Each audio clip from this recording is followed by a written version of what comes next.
Over the last 18 months, Europe has been hit with a series of terror attacks. After high-profile assaults in Paris, Brussels and Nice, Germany is now dealing with increased terror threats too, following a number of smaller incidences. And just last week, an elderly priest was murdered at his church in northern France. The continent is on edge. Europeans are concerned not just about their security, but also the political fallout that is still developing. We begin with CCTV correspondent Kate Parkinson, who joins us from Paris. Thanks, Kate, so much. We've seen these terror attacks across Europe, obviously. What's the mood like on the continent? Well, people are understandably extremely concerned about the security situation here in Europe. Since June, there have been 7 attacks here in France. In the past 2 years, we've seen 14 attacks, killing more than 240 people, some of them, as you mentioned, very high-profile attacks. But in between, there have been much smaller but nonetheless deadly attacks taking place. Certainly when the French Prime Minister Manuel Valls said people in France may have to live with terrorism, he could have been speaking for the whole of the continent and for the United Kingdom. And this is very much the feeling across Europe, because intelligence agencies do warn that more attacks are expected, and the Islamic State terror group does release videos on a regular basis threatening to attack Europe. So it's certainly not a very comfortable position for people who are living here at the moment. And really this increase that we've seen lately in very low-tech, random, but nonetheless deadly attacks is causing people to question whether their governments can tackle the terror threat or whether they're able to adequately discern who is a potential terror risk or who could potentially turn violent. Yeah, and of course Europe's been dealing with the migrant crisis as well. Are these attacks having much impact on Europe's immigration policy debate, although it is worth emphasising that not many of the new immigrants have been ever linked to the terror attacks? Well, you make a very good point, and it's something that the European leaders are keen to stress. The German Interior Minister has said that these recent attacks in Germany were not carried out by refugees who'd arrived in the past year or so. The same can be said of the attack in Nice, but it's not changing some people's perception that this tide of mass migration is not going to end well, and certainly the far-right parties are really capitalising on this. You only have to look at the situation in the United Kingdom, which last month voted to leave the European Union, to see that populism, nationalism and isolationism really are on the rise here in Europe. Yeah, you're touching on the political fallout. What is it going to be like for mainstream leaders like German Chancellor Angela Merkel, French President François Hollande, both facing elections, both hit in the polls, under pressure? Well, absolutely, and these really are the two leaders to keep an eye on, because they are the powerhouses of Europe, France and Germany, and both the French and German leaders are facing elections next year, so they will be put up to the public scrutiny in the ballot boxes. Certainly the position for both Hollande and Merkel is far from clear. Merkel very much changing her tune from being very welcoming towards refugees to being a bit more on the defensive now, saying that Germany does need to take a tougher stance on deporting people whose asylum claims have failed, and doing a better job at spotting people who are becoming radicalised. Equally here in France, the French president, well, he was already under the spotlight for his leadership and security policies following last year's attacks. That has only increased in recent weeks. And while his popularity is at a record low, the leader of the far-right Front National Party, Marine Le Pen, well, her popularity is soaring, and she's emerging as a very strong contender for next year's presidential elections. Very interesting. Thanks, Kate Parkinson from CCTV's Kate Parkinson, joining us there from Paris. And for much more, joining us now from Berlin is Volker Stanzel. He's a member of the European Council on Foreign Relations. He has extensive experience in German foreign policy. Also joining us from Paris is Asif Arif. He's director of the website Cultures and Beliefs, and he's the author of a soon-to-be-published book, France, Belgium, The Blurry Diagonal of Terrorism. And with me here in the studio is Matteo Garavoglia. He is an Italy Programme Fellow at the Brookings Institution, and he holds dual Italian and German citizenship. Welcome to the show, all of you. Let's go first to Berlin. Volker Stanzel, you've seen in Germany a number of more low-level attacks recently. Germany not normally the site of terrorism. How is Europe's biggest country faring? Well, you say Germany is not usually attacked. Of course, it has been attacked. There have been efforts by IS which have either been prevented by police or which just did not go off. The 4 attacks we just had in the course of 10 days are something quite different. And while I realize that it's just easy to categorize them as terrorist attacks, I'd like to emphasize this is not what they were. All 4 of them actually were perpetrated by people who had a mental condition and who would have run amok or would have attacked a girlfriend, as it was in one case, had they not had any migration background or IS background. That, I think, helps German society to prove relatively resilient to this kind of attack, because it so obviously is not what we feared would come from IS, and eventually it might indeed come. You know, 77% of the Germans believe an attack will be imminent. 56% believe police will manage to cope with it. But there is this consciousness that we're threatened, but these 4 attacks have not really contributed to an increase in the sense of being alarmed, or how would you call it? All 4, of course, have a migration background.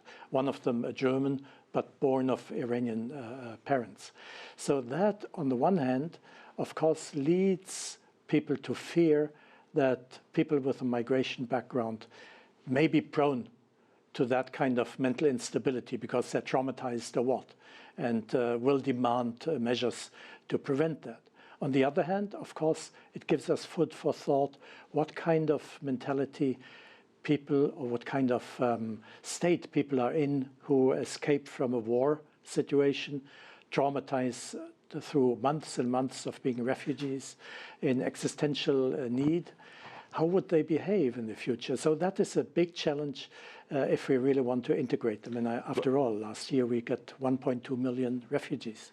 It's a big task. Asif Arif, Volker, they're giving a nuanced view. That isn't always evident, is it, in reaction to these attacks? In France, the president has said we are at war. There are feelings of fears on the street. How is the German experience differing from what France has been through in the last 18 months?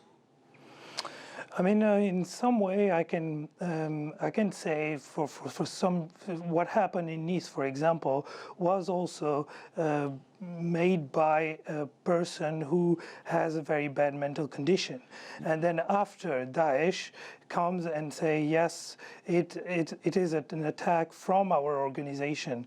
So I think yes, France has a more wider background with Daesh attacks, because Paris attacks have been revendicated by Daesh, but we cannot forget that what French people understand, and this is here is the central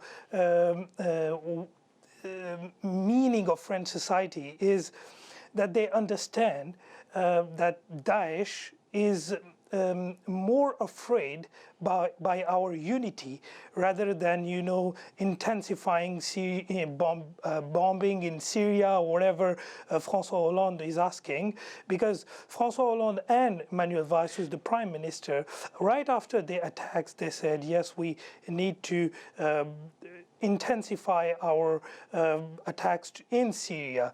But I don't think the problem is in Syria. The problem is in France, and that's what French people understand today. Asif, just a quick follow-up. I mean, obviously you have a very intelligent analysis of what's happened, but there is a lot of fear in France and elsewhere in Europe, lumping all these attacks together, including that horrific attack, of course, in the church that we saw last week. There is this perception amongst the public at large that they cannot be protected. Well, you know, the protection is something, is a very touchy subject over here. Yes, we tried the state of emergency. Yes, we tried a lot of measures named assignation à résidence, where you send people back to their home and they cannot move. Yes, we tried a lot of things in order to prevent this terrorist attack. But the problem over here, and I think this problem will grew up and touch all the European Union. The problem is you cannot prevent a man from doing something. For example, if we take the guy from Nice, he doesn't have any police background. He doesn't have any anything. He didn't commit any crime or something. So we couldn't say that he is going to do a terrorist attack. The guy was a dancer of salsa. So we cannot know which person, who are going to do these attacks. So this is the most complicated question to solve over here. But there is a second level of things as well, because amongst the population, yes, there is this fear how we will be protected. But there is also the civil population over France, the Muslim population, Christian population, especially after what happened in church. They went massively in the masses of different churches, and they show that they are ready to show a message of unity against Daesh. So I think we should also keep in mind that the civil population is still resilient. We should not give up on them. And basically, yes, they are afraid about what is going to happen in the future, but they are still very resilient. Matteo, I want to bring you in here. Obviously, different reasons for these different attacks, but there is also the migrant crisis happening at the same time. And there seems to be a perception that somehow the growth of terrorism and the migrant crisis are somehow linked. Well, there's certainly an interest on behalf of many, more right-wing forces, more extremist forces, nationalist forces, and xenophobic circles to link the two, to merge the concept, the idea of migrants and refugees with terrorism. Actually, when we look at the data, there's very little to suggest that the overwhelming majority of migrants or asylum seekers have anything to do with terrorism. Indeed, a recent report that was published jointly by Interpol and Europol has said exactly that whilst we cannot possibly rule out that, that something might not happen involving asylum seekers, statistically, in terms of numbers, the evidence is very thin. Volker Stanzel, Germany was lauded around the world last year when Chancellor Angela Merkel put up a big welcome sign for migrants and not sending them back to the first country of origin in the European Union, which would have been perfectly lawful. Is that policy being questioned now in the light of recent attacks? Yes, it is. But before I get to that, let me just make a remark on what Asif has said, because I really like his expression of society being resilient. And this is something I really admire looking at France, which is hit much more severely than German society is. The resilience of mainstream society. But at the same time, I observe in France that right after the attack on the church, this was turned by politicians into electioneering. And I think this is difficult. This is dangerous even. And I hope in Germany we can escape that temptation. Politicians will not fall for that temptation. Now, of course, when Angela Merkel said a year ago, we will manage to do that, well, speaking of welcome culture, that was lauded around the world, in Germany itself. Nobody knew it would be 1.2 million. And nobody knew what it really meant to deal with this kind of influx, only speaking in, let's say, bureaucratic organizational terms. So now we're confronted with a lot of problems. We're confronted with threats, like these traumatized young boys. We had incidents in the past, like on New Year's Eve in several German cities. Yes, like in Cologne. Volker, I just want to pick up on, sorry, I just want to pick up on one point there. Was Germany not prepared for this? Because that seems to be a criticism that Germany hasn't been prepared for the migrant crisis, the influx of refugees, and could lead to resentment with incoming flows of people. That's a good question. It's good that you raised that. Of course, mentally Germany was prepared. Organizationally, it was not. And who could anyone be prepared for figures like the ones we were faced with, and which at the time when the Chancellor made that statement, she and nobody else really knew.